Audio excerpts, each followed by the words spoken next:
With Marilyn Manson being in the news a lot this year and his career being in question, I want to talk about a story that may have flown under the radar for a lot of people. Back in the early 2000s, the paths of actor Keanu Reeves and Marilyn Manson would cross in a truly tragic way. That's what we're going to discuss in today's video.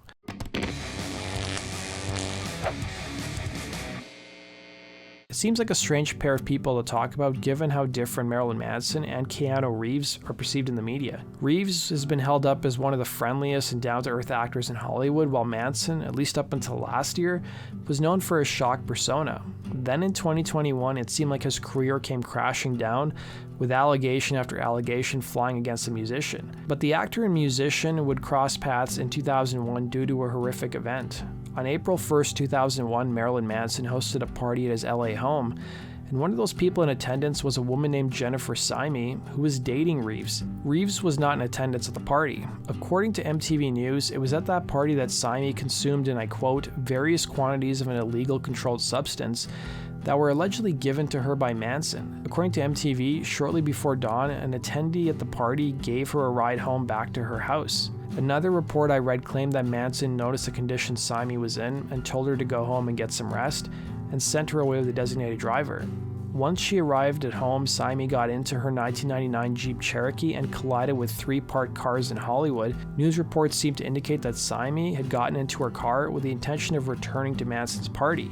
Manson would issue a statement on Wednesday, April 3rd that read, "After Jennifer was sent home safely with a designated driver, she later got behind the wheel of her own car for reasons known only to her.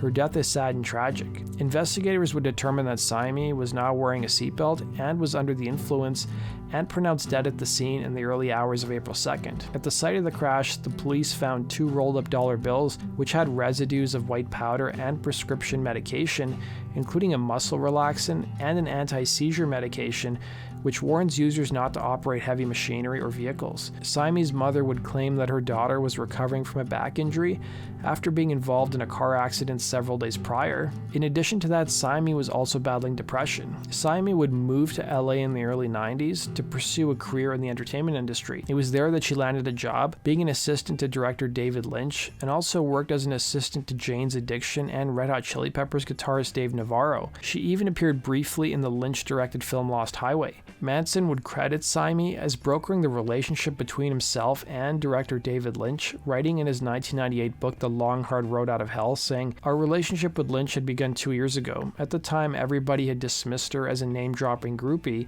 but when it came down to it, her claim was not only true, it resulted in an offer for us to collaborate with them on the soundtrack to his new movie Lost Highway, as well as appear in the film." In 1998, Syme would meet Reeves at a promotional party for his band Dogstar. While they weren't married yet, The Guardian reported Reeves bought the couple a house where they lived together until she became pregnant in 1999. Sadly, their child Ava Archer Syme would be born at the 8-month mark and would be stillborn. A few weeks after the couple's loss, they would split up. The loss of their child resulted in Syme going on medication to deal with her grief, and while many news outlets reported Syme and Reeves were broken up at the time of her death, MTV had reported that Reeves told investigators that the couple were in fact back together. While Reeves has never publicly named Syme, he has talked about loss and grief in various interviews. He would tell Parade magazine in 2006, "Grief changes shape, but it never ends. People have a misconception that you can deal with it and say, it's gone and I'm better.